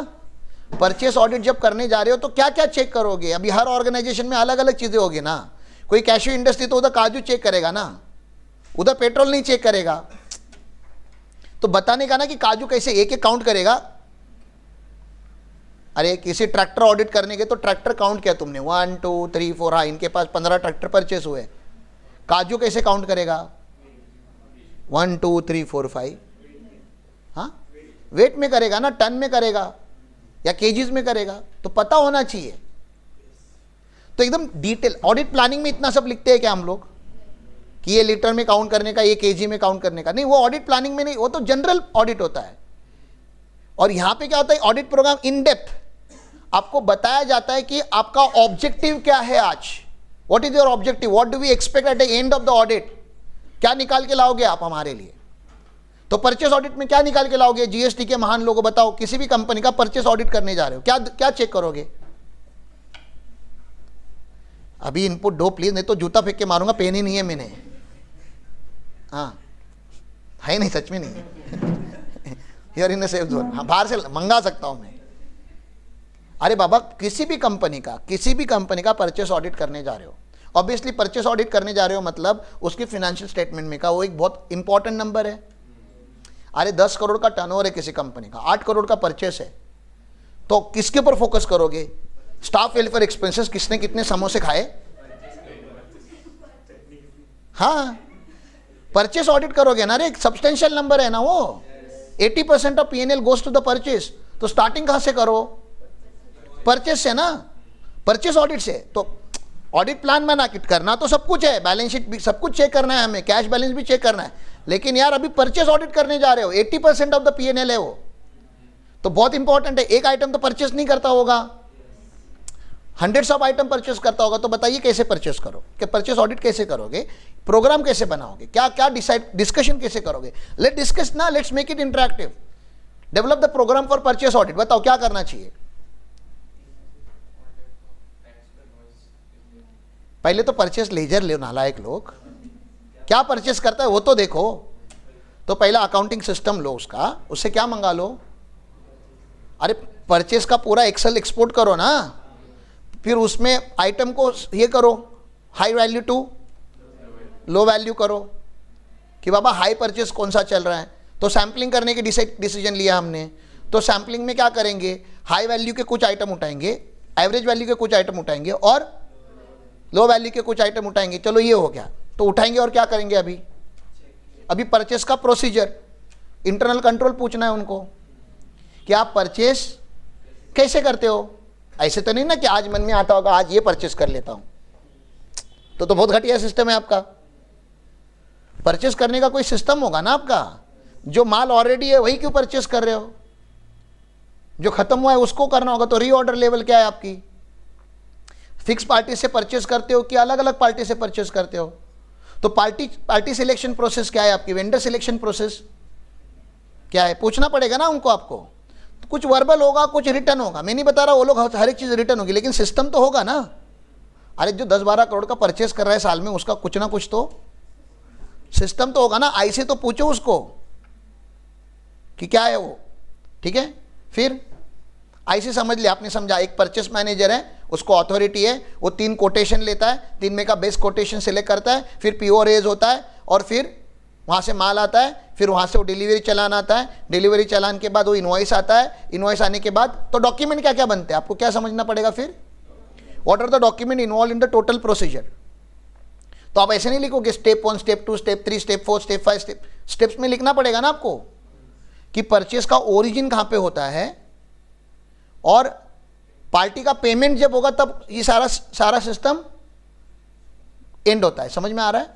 और अगर गुड्स में अगर कोई खराबी आई, कुछ आया, तो रिटर्न करने का सिस्टम क्या है? क्रेडिट नोट, डेबिट नोट, जो भी है आपको सब समझना पड़ेगा ना। एक बार आपको डॉक्यूमेंट समझ, उन्होंने बताया ऐसा सिस्टम है हमारा, आप भी ऐसे ही चेक करोगे ना कि ये लोग उसी सिस्टम से फॉलो कर रहे हैं या नहीं कर रहे। कौन सी पार्टी को पहले पेमेंट जाता है? कौन सी पार्टी को? एक क्रेडिटर एजिंग करके कॉन्सेप्ट होता है, पता है आपको? क्रेडिटर्स एजिंग की एजिंग मारोगे आप, कितना एज का क्रेडिटर है आपका। और आपको पता चला है रीच पार्टी का पेमेंट टाइम पे होता है हमेशा, बाकी सबका डिले करता है, लेकिन एक पार्टी जिसका पेमेंट टाइम पे होता है। तो आपको नहीं लग रहा वो कुछ वहाँ पे कनेक्शन होने के चांसेस है? तो कैजुअली पूछ लेना चाहिए उनको, सर यूजुअली आप कितने दिन में पार्टी को पेमेंट करते हो? तो बोलेगा 40 दिन में करते हैं सर, लेकिन मैंने देखा आपकी एक पार्टी को पेमेंट 15-15 दिन में हो रहा है, मतलब कुछ खास उनके साथ अपना रिलेशन है, कैसा है, क्या है? तो वो बताएगा क्या है, अरे वो उसके मामा का लड़का है, ये है। तो कुछ तो रीजनिंग होना चाहिए वहाँ पे। कुछ लोग बताएंगे, कुछ लोग, देखो चोर आके खुद से तो नहीं बताएगा, हाँ जी वो नहीं, क्या थप्पा वाला गेम नहीं होता कि आपका बचपन में नहीं खेलते थे आप लपा छुपी? हाँ, समझ में आ रहा है ना आपको? तो आप थप्पा दे देते तो आप सामने वाला इमीडिएटली सरेंडर करता ना वहाँ पे, हाँ तूने मुझे पकड़ लिया, ओके सरेंडर, आउट। ऐसा इधर बिजनेस में ऐसा होता है क्या? उधर लपा छुपी कंटिन्यूस चलती रहती है। Nobody except the fraud. आपको अंडरस्टैंडिंग होना चाहिए कि ये फ्रॉड है, कि ये गलती है, ये क्या है। और फिर आपको ये भी पता होना चाहिए कि इसके बाद नेक्स्ट अथॉरिटी कौन है, उसके ऊपर की अथॉरिटी कौन है, मैं किससे बात करूंगा तो ये चीज़ थोड़ी मुझे। तो चोर को पूछेगा क्या सर आपने चोरी की है, तो नहीं पता है ना, उसके सीनियर को पूछना है कि सर ये चीज़ मेरे ऑब्जर्वेशन में, I just don't know, I wanted to understand this. आपको ये पता है क्या आपके एक वेंडर को 15 डेज में पेमेंट होता है और हर बार होता है? कुछ स्पेशल आपका टर्म्स एंड कंडीशन है क्या? नेवर आस्क डायरेक्ट क्वेश्चन ना, hello, never ask direct question, always ask indirect questions कि सर आपकी बेस्ट पार्टी कौन है, क्यों उस पार्टी को बेस्ट पार्टी क्यों मानते हो? सर आपकी वर्स्ट पार्टी कौन है, वो पार्टी को वर्स्ट पार्टी क्यों मानते हो? ऐसे आपको बातें करनी है। See audit is all about people management. You need to know how to talk, no not tick tick tick tick tick tick tick tick tick. Audit नहीं है। सबसे घटिया ऑडिट इज टिक टिक वाला audit. The best audit that you interact, you observe, you see the people, you see the behaviour and you capture. Everybody is acting, nobody is real. You are also acting that you are very much knowledgeable, जबकि आपकी भी फटी पड़ी है अंदर से, आपको घंटा कुछ नहीं पता। आपका पहला ऑडिट है, आप तो ये सोच रहे हो कि ये लोग नाश्ता कब देंगे और खाना कब देंगे, क्योंकि ऑडिट पे आए हो। आज खाने में कौन सी भाजी होगी? But that's how it starts. But then gradually you understand कि खाना इंपॉर्टेंट नहीं है, पेपर इंपॉर्टेंट नहीं है। यहाँ पे एक सिस्टम है, एक कंपनी है। अगर कल यहाँ पे बहुत बड़ा फ्रॉड होगा तो वी आर इक्वली रिस्पॉन्सिबल, क्योंकि हमें वो रोकने के लिए वहाँ पे रखा गया था। वी आर दैट कोविड का वैक्सीन कि कोविड नहीं होना चाहिए, होने के बाद कुछ नहीं किया जा सकता, होने के बाद पुलिस आएगी, पुलिस ना आए करके हमको रखा गया है, कंपनी डूबे ना करके हमें रखा गया है। We are prevention which is better than cure. तो हम लोगों का काम है प्रिवेंट करना कंपनी को डूबने से, मैनेजमेंट को नीचे जाने से। तो audit is not only a वो vouching, verification, bill not found, voucher date is not matching, वो ऑडिट का 1% है, वो भी इंपॉर्टेंट है लेकिन that is just 1%, 2%।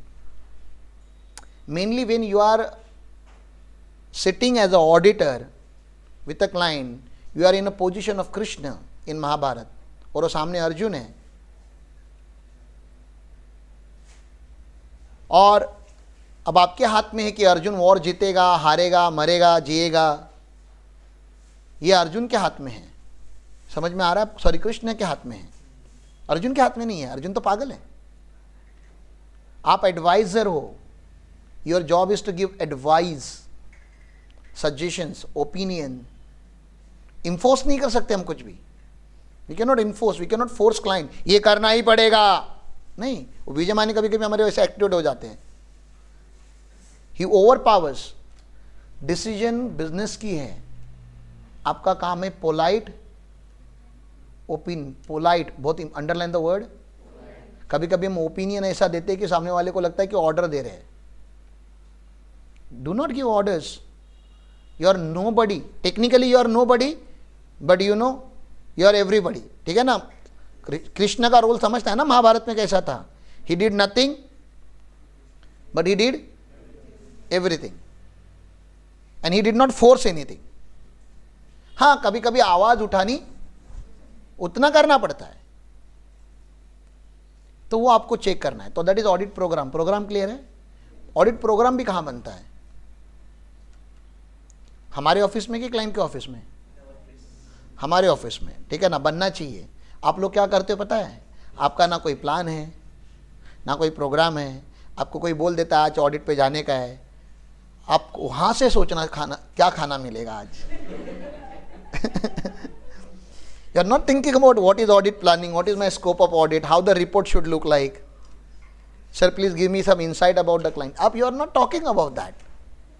You are talking कि बाइक से जाएंगे कि कार से जाएंगे, घर से डायरेक्ट जाएंगे कि ऑफिस होके जाएंगे। हाँ, कौन कौन आएगा, ये क्यों आ रहा है? ये नहीं आता तो ये अच्छा होता। तो that is audit planning and program for you guys. अब इसके बाद आप एक्चुअली ऑडिट स्टार्ट करोगे, मतलब आप अभी ऑडिट लोकेशन पे पहुंच गए हो, आपको बैठने के लिए उन्होंने जगह वगैरह दे दी है। जो आपने पेपर उनको पहले मेल या मैसेज या कॉल करके बताया था, वो पेपर भी आपके सामने उन्होंने लाके दे दिए। चाय नाश्ता आपका हो चुका है। अब आप पहला फाइल जब ऐसा ओपन करोगे तो ऑडिट स्टार्ट होगा। समझ में आ रहा है? क्यों कर रहे हो ऑडिट? क्यों ऑडिट करना? मतलब चेकिंग, चेकिंग करना बोलो सिंपल भाषा में। You are checking. Why are you checking? Why? क्या इंटेंट है आपके माइंड में? क्या इंटेंट होना चाहिए? क्या चेक कर रहे हो आप और क्यों चेक कर रहे हो? क्या चेक करने के बाद क्या मिलना चाहिए आपको? बताओ ऑडिटर्स। क्वेरीज मिलनी चाहिए। तो क्वेरीज मतलब क्या? What is query for you? उन्होंने सिस्टम हमें ऐसा ऐसा बताया था कि ये सिस्टम है, हमको दिख रहा है कि ये सिस्टम फॉलो नहीं हुआ है। जैसे इनकम टैक्स एक्ट बोलता है 10,000 के ऊपर कैश पेमेंट नहीं, तो आपको दिख रहा है कि हुआ है, तो इट कैन बी क्वेरी। उन्होंने बोला कि वाउचर पे 3 लोगों का साइन होगा तो ही पेमेंट अप्रूव होना चाहिए। आप देख रहे हो एक का भी साइन नहीं और पेमेंट हो चुका है। समझ में आ रहा है आपको मैं क्या बता रहा हूँ? बिना आप देख रहे हो कि बहुत बड़ा पेमेंट हुआ है, उसका कोई सपोर्टिंग, उसका कोई लॉजिक नहीं है, उसका कोई एक्सप्लेनेशन नहीं है। तो जो आप क्वेरीज निकालते हैं, मैं उसकी बात कर रहा हूँ।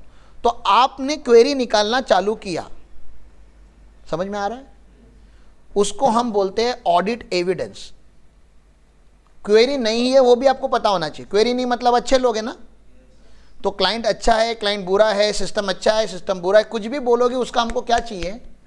एविडेंस चाहिए। तो आपने यहां पे क्या करना चालू किया? ऑडिट एविडेंस कलेक्ट करना चालू किया। ऑडिट एविडेंस कलेक्ट करने के लिए आपको ऑडिट प्रोसीजर फॉलो करनी पड़ती है। क्या फॉलो करनी पड़ती है? Audit. So there are audit procedures and audit techniques. तो ऑडिट एविडेंस आपको कैसे मिलते हैं? By running the audit procedure. और ऑडिट प्रोसीजर में भी आप क्या फॉलो करते हो? Audit techniques.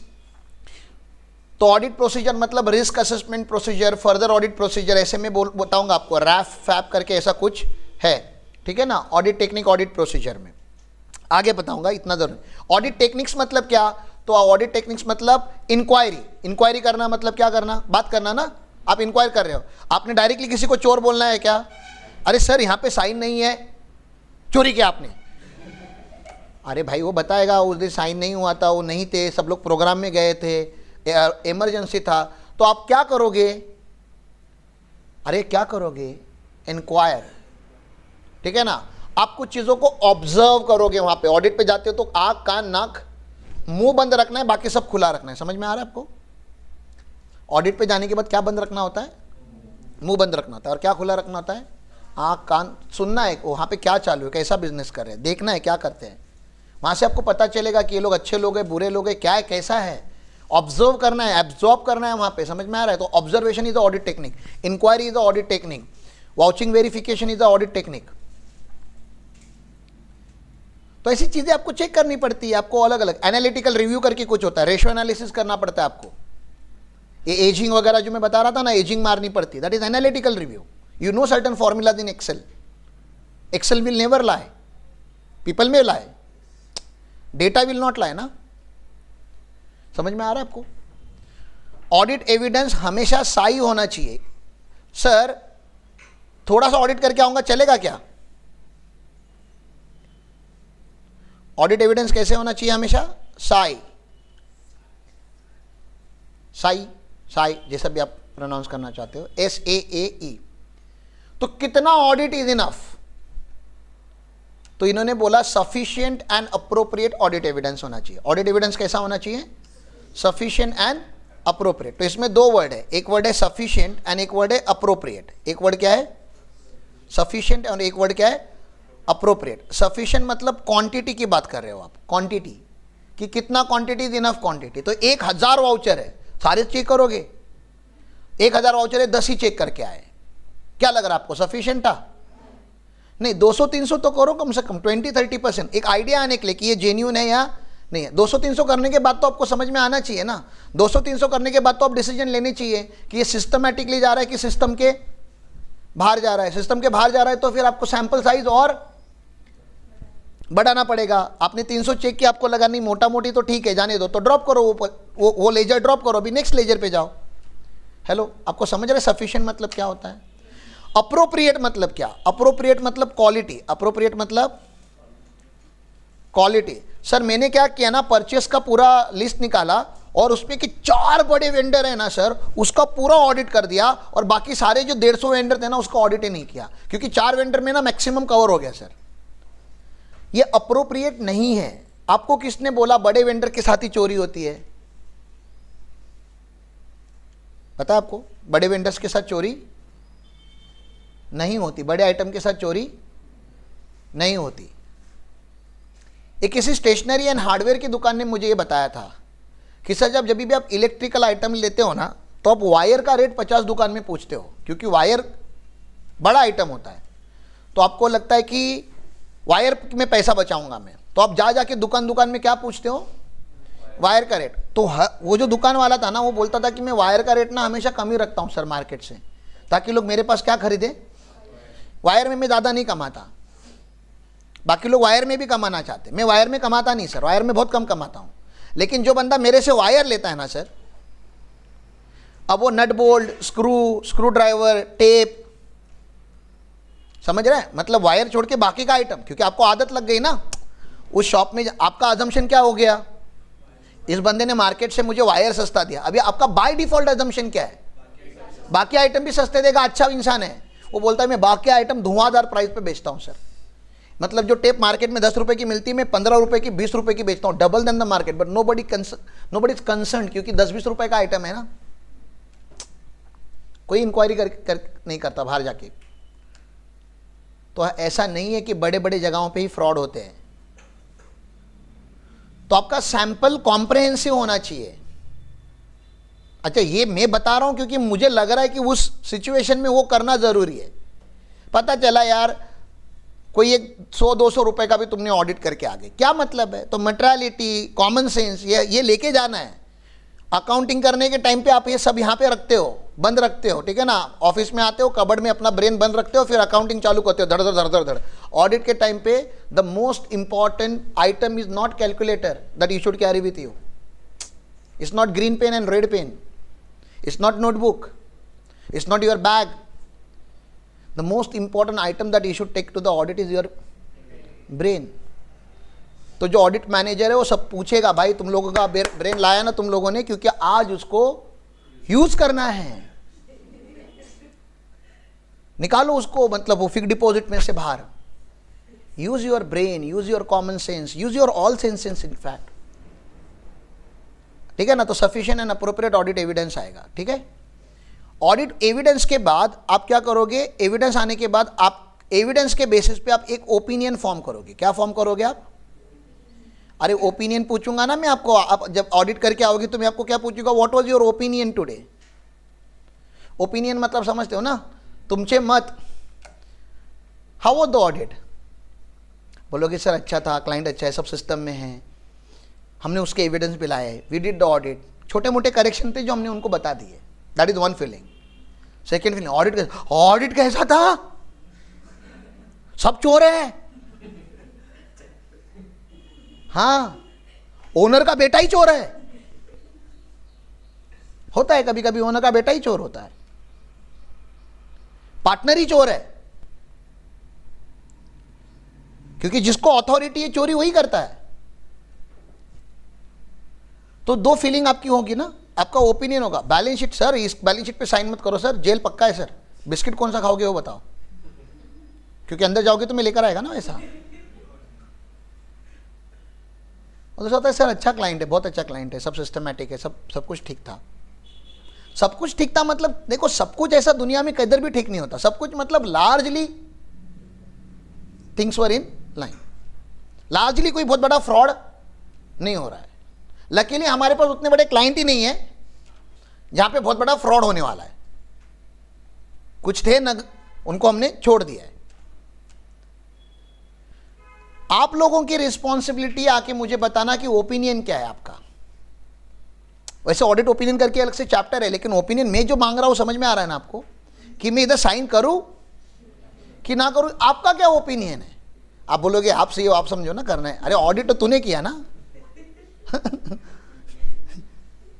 जो ऑडिट करता है वो ओपिनियन बताएगा ना मुझे आके, बाकी मैं अपना लॉजिक यूज करेगा वो छोड़ दो। लेकिन आपका तो एज अ ऑडिट टीम आपकी रिस्पॉन्सिबिलिटी है मुझे आके बताना, सर ये क्लाइंट अच्छा है, बुरा है, करना चाहिए, नहीं करना, एज अ पर्सन कैसा है, everything you have to tell me. And whatever you are going to say, I need evidences for that. क्यों लग रहा है आपको कि ऑडिट क्लाइंट चोर है? बताओगे सर ये देखो, ये डेटा, ये डेटा, ये डेटा, ये एविडेंस है।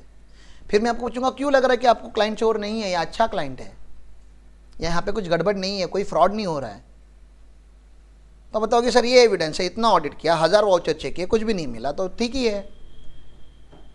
तो your opinion can not be your personal opinion, your opinion has to be based on audit evidences. ऊपर वाला स्टेप दिख रहा है ना, और उसके लिए वो सफिशिएंट होना चाहिए, क्योंकि आप ओपिनियन फॉर्म करने वाले हो।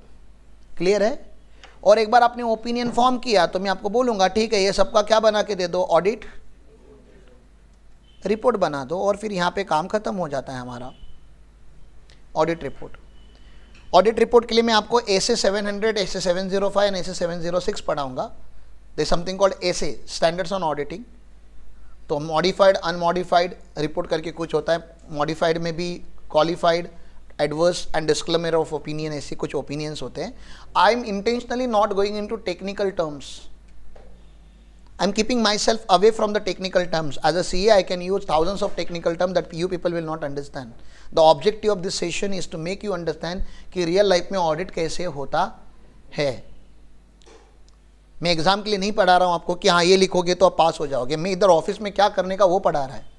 तो अल्टीमेटली हम किसी भी ऑडिट पे जाते तो हमें क्या देना होता है, उल्टा जाते हैं अभी, क्या देना होता है, ऑडिट रिपोर्ट देना होता है। ऑडिट रिपोर्ट में क्या लिखते हैं हम, हमारा ओपिनियन। हमारा ओपिनियन जो बेस होता है ना वो ऑब्जर्वेशन एंड सजेशन के ऊपर बेस होता है, और हमारा कोई भी ओपिनियन या कोई भी जो ड्राफ्ट हमने उसमें लिखा हुआ है that can not be baseless, it has to have base. Base मतलब क्या हो गया, ऑडिट एविडेंस। ऑडिट एविडेंस आपके पास कैसे आती है, बाय फॉलोइंग ऑडिट प्रोसीजर। आपको क्या करना पड़ेगा, क्या करोगे तो एविडेंस आएंगे, ऑडिट प्रोसीजर यहां होगी कि क्लाइंट के लोकेशन पे होगी, क्लाइंट लोकेशन पे होगी, क्योंकि ऑडिट प्रोसीजर मतलब अभी आप एविडेंस गैदर कर रहे हो। एविडेंस मतलब इंक्वायरी से करने पड़ते हैं, एविडेंस ऑब्जर्वेशन से करने पड़ते हैं, एविडेंस रिकम्प्यूटेशन या कंप्यूटेशन से करने पड़ते हैं, एनालिटिकल रिव्यू करना पड़ता है, ये समझ में आ रहा है, कंपैरिजन करना पड़ता है आपको चीज़ों को।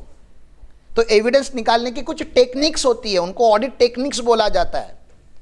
ओके, तो हम पढ़ेंगे, लेकिन जो भी करोगे वो क्या होना चाहिए, सफिशिएंट एंड अप्रोप्रिएट। सफिशिएंट मतलब क्वांटिटी, एक अच्छा क्वांटिटी का ऑडिट करो, और अप्रोप्रिएट का मतलब क्या, क्वालिटी, क्या अच्छा क्वालिटी का ऑडिट करो।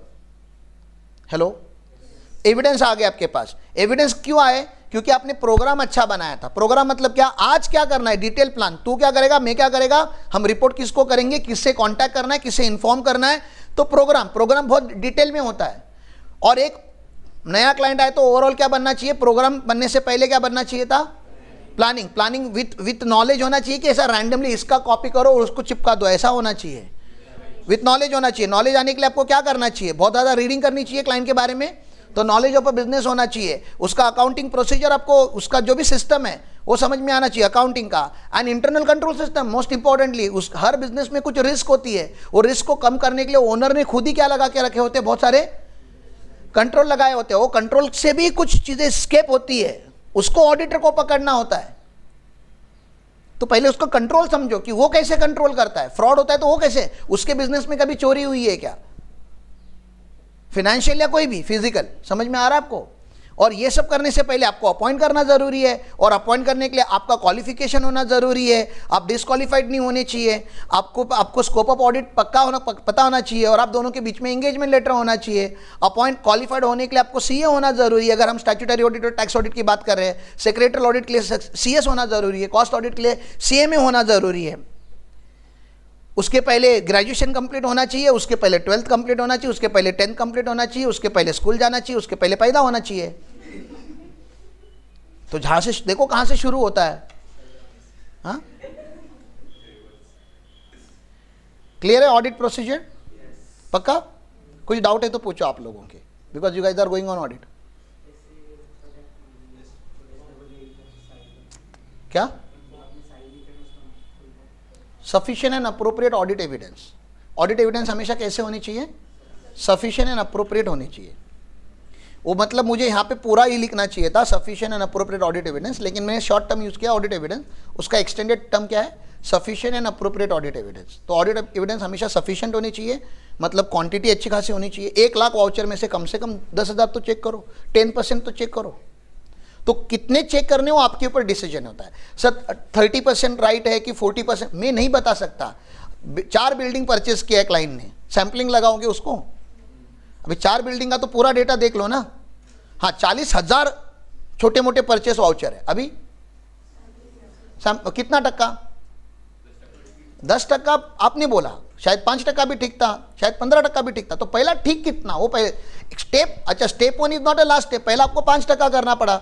5% करने के बाद आपको पता चला सब कुछ ठीक है, तो जाने दो ना। 5% करने के बाद आपका ओपिनियन चेंज हो गया कि रिस्क है भाई, इसमें रिस्क लग रहा है मेरे को, तो क्या करो, इनडेप्थ करो, परसेंटेज और बढ़ाओ। इनडेप्थ मतलब 100% तो करना ही नहीं होता, उतना पैसा हमें ना, उतना पैसा मिलता है ना उतना क्लाइंट एक्सपेक्ट करता है।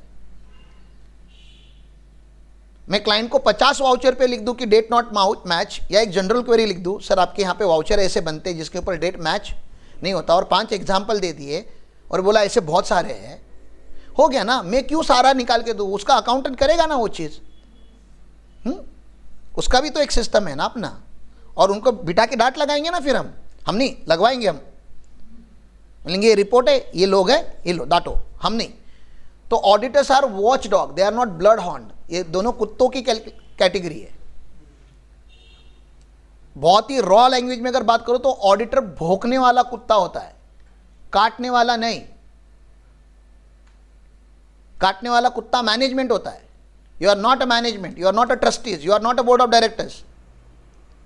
तो काटना है नहीं काटना है, भोंकना है नहीं भोंकना है, वो उनका भी काम है। आपका काम है उनको रिपोर्ट देना। छोटा पॉमिलियन, छोटा सा वैसा पप्पी जैसा कुत्ता कैसे होता है, दरवाजे पे अगर कोई आया तो उधर दो बार भोंक के आता है, बू बू, ठीक है ना। फिर जहाँ पे ओनर होता है ना, वहाँ पे जाके 2 बार भोंकता है, बू बू। मतलब उसको क्या लिख के बताना क्या है कि वहाँ पे कोई आया, 2 बार वहाँ भागेगा, 2 बार यहाँ भागेगा। आपका काम यही है बस। दरवाजा खुला तो उसको काटने नहीं जाने का। और any other question you have about audit procedure? This is your phase 3. phase 1 क्या था? रिकॉर्ड कीपिंग समझो, पहले रिकॉर्ड्स क्या होते हैं समझो। दूसरा अकाउंटिंग को समझो, फिर ऑडिट को समझो। अभी इसका कोई सीक्वेंसिंग नहीं है कि पहले रिकॉर्ड्स को समझता हूं फिर अकाउंटिंग को समझता हूं। ये तीनों आपको ऑन गोइंग बेसिस पे सीखना पड़ेगा। And then the fourth is the compliance procedure जो हम लोग करते हैं, filing of returns, AOC 4, MGT 7, ITRs, अभी GST का 99C, वो फोर्थ में बात करेंगे कि भैया ये सब का कहीं डिलीवरी भी होता है क्या, ये रिपोर्ट जो आपने बनाया ये कहीं पे सबमिट भी होता है या कि खाली प्रिंट करके रख दिया आपने। तो वो फेज 4 है, वो लास्ट फेज है। और फिर ये सब करने के टाइम पे अपना फी भी रिकवरी करना होता है। वो इंपॉर्टेंट फेज नहीं है, लेकिन that is also I guess हम CA फर्म के लिए इंपॉर्टेंट है, क्लाइंट के लिए वो इतना इंपॉर्टेंट नहीं है। क्लाइंट सबसे लेट फीस देता है CA लोगों की, मतलब वॉचमैन का भी पैसा पहला क्लियर करता है, CA लोगों का सबसे लास्ट में। वो चेंज करना है हम लोगों को। और कोई डाउट नहीं? कितने इंटेलिजेंट बच्चे हैं मेरे। ठीक है then, that's all for the day. नमस्कार।